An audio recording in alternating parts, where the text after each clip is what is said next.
Hello, हाँ जी, करें बात।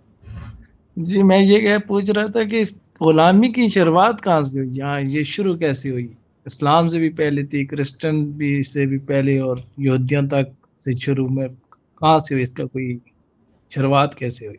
मतलब इस बात मतलब शुरुआत जाहिर बात है कहीं ना कहीं से तो हुई होगी। अब उस शुरुआत को हमने क्या करना है उस शुरुआत का। बस ये सवाल खटक रहा था, कहीं से शुरू हुई फिर वो चलते-चलते आगे इतने आगे पहुँच गई तो उसे किसी ने ख़त्म नहीं कर सका। हाँ फिर जी।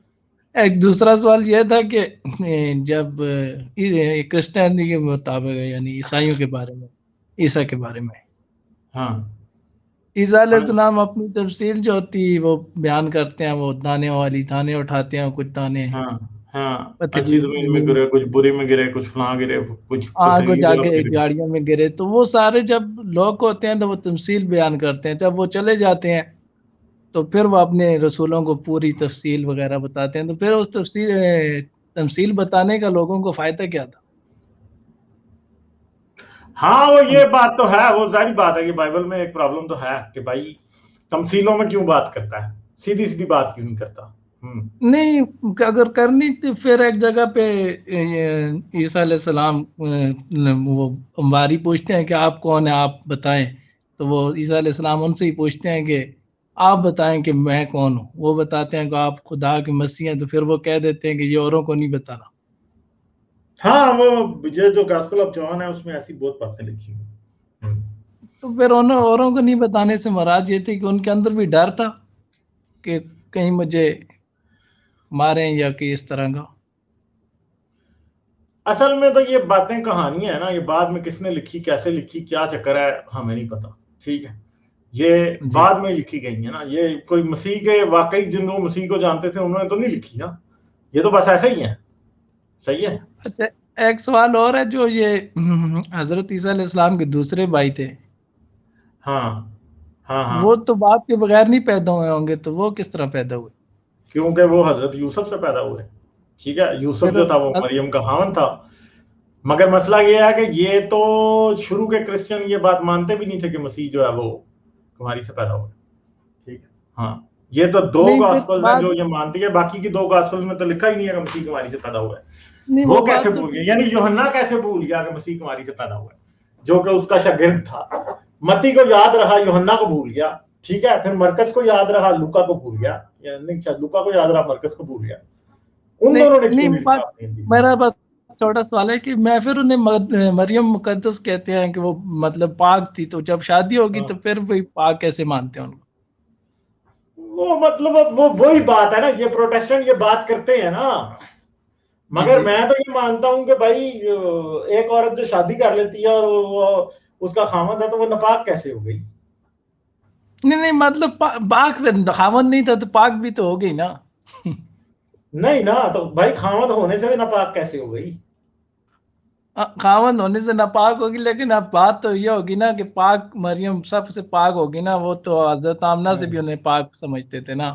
हम्म हम्म ये बात होगी जब बात तो वही आ गई ना। तो उस दिन मैंने इंजीनियर का कोई बयान सुन रहा था कि हर नबी को अपनी अपनी खुसूसियात दी गई है, कि हम्म ईसा की बात आ गई तो ईसा अलैहिस्सलाम बगैर बाप के पैदा हुए, तो ये कितनी बड़ी खुसूसियात है।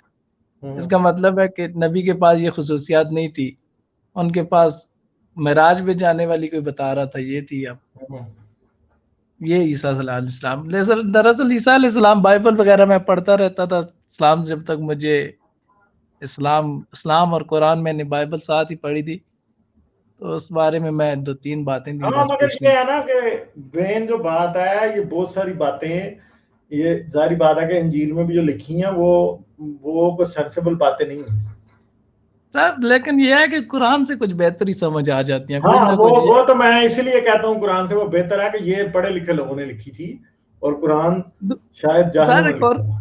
एक और सवाल, उसमें बिल्कुल सेक्स वगैरह का कुछ भी नहीं है, कोई लौंडी का जिक्र, कोई इस हाँ, तरह कुछ का भी कुछ नहीं है है? ना। अगर देखा जाए तो ईसा ने तो ना किसी को तलवार मारी थी, ना किसी को मारने का कहा था, ना कोई लौंडी थी, ना किसी औरत से सेक्स किया, कुछ भी नहीं। ये ठीक सर है। एक और सवाल है मेरा, जिस तरह ईसा अलैहिस्सलाम यरूशलेम गए थे, जब उन्हें गुस्सा आ गया कि खुदा हाँ, के घर में उन्होंने मारा, हाँ व्यापार कर। उन्होंने मारा, हाँ। सर अगर उनके पास पावर होती तो वो भी तो गर्दनें उड़ा देते लोगों की।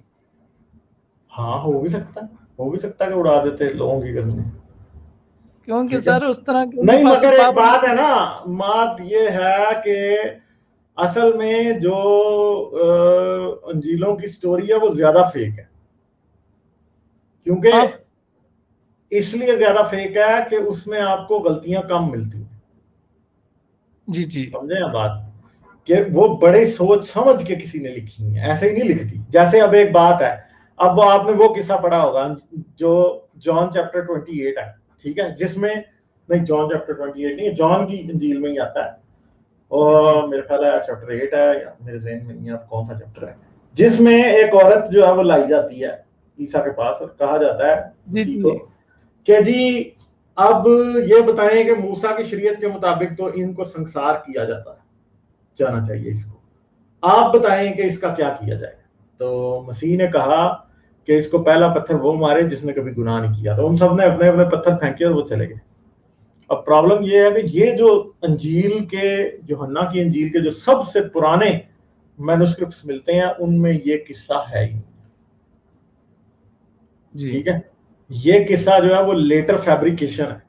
इवन के जो वेटिकन में पड़ा हुआ जो मैन्युस्क्रिप्ट वेटिकानस है उसके अंदर ये नहीं है, ठीक है। ये किस्सा कहीं बाद में किसी टाइम पे अंजील के अंदर ऐड किया गया। तो ये इससे ये पता लगता है कि अंजील एडिट होती थी, और अब जाहिर बात है कि वो तो रोमी थे जो इसको एडिट कर रहे थे, तो वो पढ़े लिखे लोग थे, वो जाहिल नहीं थे। अरब तो जाहिल थे ना, उन्होंने समझ जी नहीं आई कि इसमें कुरान में उन्होंने ऐसी ऐसी चीजें डाल दी जो कि मतलब बाद में ही मुसीबत, उन्होंने किताब इतनी इनकम्प्लीट बनाई कि उसमें कोई उसकी कोई सेंस ही नहीं बनती। मगर जो अंजील जिन्होंने लिखी है वो असल में बड़े तेज लोग थे, वो कोई बेवकूफ नहीं थे, ठीक है, क्योंकि सर उन्होंने, जब हाँ जब मैंने कुरान और इंजील पढ़ा ना तो कुरान तो बिल्कुल मुझे अनलॉजिकल लगा। जब हाँ इंजील मैंने क्या, दरअसल ईसा अलैहिस्सलाम के मेरा दिल्ली में बस्तगी जरा ज्यादा उनसे इस वजह से रही है कि वो मौत से वगैरह बहुत ज्यादा करते थे ना। हाँ उनकी हाँ मूवियां वगैरह भी मैं देखा करता तो हाँ वो जरा ज्यादा दिल्ली में बस्तगी जिस तरह नहीं हो जाती किसी से, उस साइड हाँ। मेरा झुकाव जरा ज्यादा, तो मैंने कहा शायद इन तरफ ये ठीक है, तो कहीं क्योंकि क्रिश्चियन उसमें होने का बिल्कुल तो नहीं सेक्स सोचते रहे वगैरह किसी का टाइम। लॉन्डी गुलाम वगैरह का भी कोई इतना समझ नहीं आती उसमें ना। गुलामी के बारे में कहीं बताया लिखा हुआ है सर उसमें कहीं? मैंने तो कोई ज्यादा गौर नहीं नहीं, किया उस मगर मसीह जो है वो गुलामों के, अब कहीं उसकी तमसीलें ऐसी हैं जो कि गुलामी गुलामों का जिक्र है, और गुलाम का जब जिक्र उसकी तमसील में है तो गुलाम को बुरा कहा गया। जैसे वो एक एक वो मालिक की मिसाल है कि जी जो एक बाग लगाता है और वो कुछ मजदूरों को दे के चला जाता है, ठीक है। जी जी तो जी क्या होता है जी कि वो दे के चला जाता है, तो जी फिर जब वो अपना एक नौकर भेजता है कि उनसे बाग की कमाई लेके आओ, तो वो उसे मारते हैं और वापस भेज देते हैं। फिर वो दूसरा भेजता है, उसको भी वो मार मूर के वापस भेज देते हैं। आखिर पे वो अपना बेटा भेज देता है, ठीक है। तो वो कहते जी हैं कि हम इसको मारते हैं, खत्म कर देते हैं, क्योंकि यही तो वारिस है। इसको मार देंगे तो क्या होगा कि फिर हमारा पक्का इख्तियार बन जाएगा इस बाग पे और कोई हमसे छीन नहीं सकेगा। तो वो उसके बेटे को मार देते हैं, ठीक है। तो यहाँ पे ये दिखाया कि जो जो खिदमत गुजार हैं, जो यहाँ जो गुलाम है वो बुरे हैं, वो मालिक नहीं बुरा, ठीक है। तो देखें सही थी है। तो ये तमसील ना, ये कोई सच्चा किस्सा तो नहीं था। तो जो आदमी इस तरह की तमसील बना रहा है वो गुलामों और नौकरों को बुरा क्यों दिखा रहा है और मालिक को अच्छा क्यों दिखा रहा है? ये बात जो है ना बेसिकली ये गलत बात है, क्योंकि और दूसरी बात यह है कि अंजील में जो सबसे बड़ा मसला है वो ये है कि यहूदी जो थे वो रोमियों के गुलाम थे, जैसे आज फलस्तीनियों के साथ हो रहा है ना जो कुछ आज, सही एग्जैक्टली है। ये कुछ रोमी जो थे वो यहूदियों के साथ कर रहे थे। और मसीह जो है सही। वो किसी जगह पे भी रोमियों को, आप देख लें पूरी अंजील निकालें और मुझे बताएं मसीह के मुंह से फकीयों और फरीसियों हेरोदीस के बारे में और काहिनों के बारे में, रब्बियों के बारे में और औरों के बारे में, सामरियों के बारे में, सबके बारे में बातें आपको निकलती मिलेंगी, मगर मसीह के मुंह से एक भी लफ्ज रोमियों के खिलाफ नहीं निकलता। क्यों जी नहीं जी वहाँ कोई निकलता? सी नहीं है, कहीं भी उसकी नहीं। वजह यह है, उसकी वजह यह है कि अंजील लिखी रोमियों ने, ठीक है। जी जी इसलिए इसलिए कोई भी उसके सर खिलाफ बात नहीं करता। एक एक सवाल सिर्फ और है, ये होली ग्रेल जो इसकी बताते हैं ये कोई राज था, कोई इस तरह का कोई राज था होली नहीं, ग्रेल जिस होली तरह? ग्रेल उस कप को कहा जाता है जिसके अंदर मसीह ने नहीं जो लास्ट सफर, वो बताया मुझे, वो जो होली ग्रैल उन्होंने किया, लेकिन वो कहते हैं एक और राज था जिसमें मसीह की शादी भी थी और बच्चे भी थे, ये छुपा लेते हाँ हैं। वो गॉस्पेल ऑफ मैरी मगदलीन के मुताबिक मैरी मगदलीन जो थी वो उसकी बीवी थी, ठीक है। जी और उसी की बेस पे फिर डैन गिब्सन ने पूरा नावल लिख छोड़ा हुआ है ना, सही है सर, डॉन। अगर वो माना जाए तो फिर तो ये नहीं ईसाइयत मगर बिल्कुल। नहीं वो सच नहीं है ना, वो बस ऐसे मसला ये है कि मसीह ना, हजरत मसीह एग्जिस्ट भी करता था या नहीं करता था, वी डोंट नो। तो ये सारी फिक्शनल स्टोरीज है, अब क्या पता इनके पीछे असल में स्टोरी क्या है, जैसे मोहम्मद का हमें नहीं पता इसी तरह उसका भी नहीं पता कि असल स्टोरी पीछे क्या, असल बंदा कौन था पीछे, सोचने वाली सर, बात है ना, हमें नहीं पता। एक सवाल और है कि आपने उस दिन कहा था कि जिस तरह ईसा अलैहिस्सलाम ने वो अपने ही बंदा लारस की क्या लारस इस तरह लाजर, भी नाम, हाँ जिंदा कर उसको दिया था। कुछ आज उसे क्या भाई अपनी ही उन्होंने स्टोरी बनाई होगी कि उसे 3 दिन के बाद जिंदा करना था। सर, उस तरह तो कहते हैं कि ईसा अलैहिस्सलाम ने कोई 3 के 400 मुर्दे जिंदा किए हैं। नहीं बाइबल में जो आता है एक वो एक आदमी होता है, उसकी बेटी मार जाती है, उसको जिंदा करता नहीं नहीं, है बाइबल एक। में नहीं है ये तो, इस्लाम मौलवी वगैरह कहते रहते हैं बार बार इस तरह के उन्होंने इतने जिंदा किए। हाँ वो बात बिल्कुल आपकी ठीक है कि वो तो ये कहते हैं, मगर बाइबल में अगर आप अंजीरी में देखें तो मेरे ख्याल 3 के 4 मुर्दे मसीह ने जिंदा किए हैं सिर्फ मसीह, ठीक है, उसके अलावा नहीं जी किए जिंदा उसने कोई भी मुर्दे। और फिर क्या उसको कहते हैं कि लाजर जो था जब वो जिंदा हो गया उसके बाद उसका पूरी अंजील में कहीं जिक्र ही नहीं मिलता। लाजर की बहन मरियम और मार्था आखिर सर, पे एक मिनट, स्लीप पे ऐसा होती हैं। लाजर को मार नहीं दिया जाता, उसको नहीं मार कोई देते नहीं हैं मार, ना। नहीं कोई नहीं मार दिया जाता, कोई भी नहीं, कहीं भी कुछ नहीं लिखा, सर लाजर का इसको, जिक्र ही नहीं है उससे बाद अंजील में कहीं भी। अच्छा अच्छा, हम्म। मैंने कहीं मेरा ख्याल मैंने कि पढ़ा था नहीं या नहीं मैंने एक वो मूवी यूहन्ना मूवी को मार शायद दिया, देखी। वो यूहन्ना को मार दिया जाता है, अच्छा, यूहन्ना यूहन्ना का को सर मार। कटता है। हाँ सर लाजर का एक दो, जैसे आप देखें ना, कंपैरिजन कराएं, जिस तरह मैं ईसा अलैहिस्सलाम के पास एक औरत लाएगी जो आपने अभी बयान किया कि उससे पूछा, हजरत ईसा अलैहिस्सलाम ने कहा कि पहला पत्थर वो मारे, क्योंकि नहीं। उन्होंने अपनी जान भी छुड़ानी थी, क्योंकि उन पर ही पड़ जाता अगर वो मरवा। जब इसी तरह ये नबी पाक के पास जो लाएगी एक हाँ यहूदी औरत, तो हाँ हाँ हाँ हाँ उधर से देखें आप ना, फिर ये कंपैरिजन भी कर लेना। तो उस दिन एक मौलाना साहब कह रहे थे, मेरे ख्याल तारिक जमील साहब कह रहे थे कि एक बंदा आ गया जी हजरत मोहम्मद के पास, उसने कहा कि हाँ, मैंने जिना जिना किया है। किया। हाँ तो वो हाँ आगे से बुखारी की मुंह हदीस मोड़ है। लेते थे, मुंह हाँ मोड़ लेते थे। फिर वो दूसरी तरफ से जाके कहता है मैं, तो वो बड़े प्यार से बता रहा है मौलाना तारिक जमील, वो फिर मुंह मोड़ लेता है, फिर 4 बार वो कहता है, फिर भी वो मुझ कहता है कि नहीं तुमने नहीं किया होगा।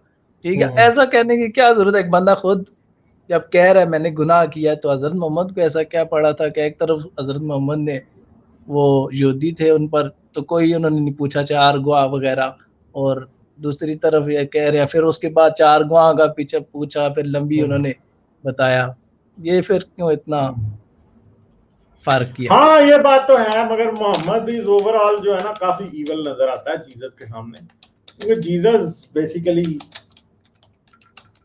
सर जीसस के पास अगर पावर आ जाती तो आपको क्या लगता, वो भी हजरत मोहम्मद जैसे काम। मुझे जो लगता है ना मेन जो बात है वो ये है कि जीसस वॉज, मेरे ख्याल है कि कोई रियल करेक्टर नहीं था, उसके ऊपर सारी बातें ऐसे पेश की गई हैं, बाद में लेजेंड बना है। मोहम्मद के केस में भी यही है, मगर मोहम्मद के केस में जो लेजेंड बना रहे थे वो सारे हुक्मरान और बड़े ताकतवर लोग थे, इसलिए वो मोहम्मद का कैरेक्टर ऐसा बना रहे थे कि जिसकी जिसकी फिलॉसफी को वो अपनाएं तो उनको लोग बुरा ना कहें। और क्रिश्चियनिटी के चक्कर में जो चक्कर था ना वो और था, क्योंकि वो बेसिकली एम्पायर बन चुकी थी और उसको रिलीजन चाहिए था, ठीक है। इधर ये एम्पायर साथ साथ बन रही थी और उसको रिलीजन चाहिए था, इसलिए रिलीजन बड़ा रूथलेस बना ताकि वो एक एग्रेसिव एक्सपेंशन कर सके। रोमन एम्पायर ने को अंदर इंटरनली लोगों को काबू रखना था, मगर इनको एक्सटर्नल एनिमीज से लड़ना था, इसलिए इनों का जो रिलीजन है वो ज्यादा एग्रेसिव है उसके मुकाबले, ठीक है। चले फिर मैं ठीक बैंड करता हूँ, ठीक है, फिर करेंगे ठीक है बात सर, नेक्स्ट टाइम, बहुत आइएगा, शुक्रिया ठीक है, बहुत। चले, okay okay, thank you, okay bye.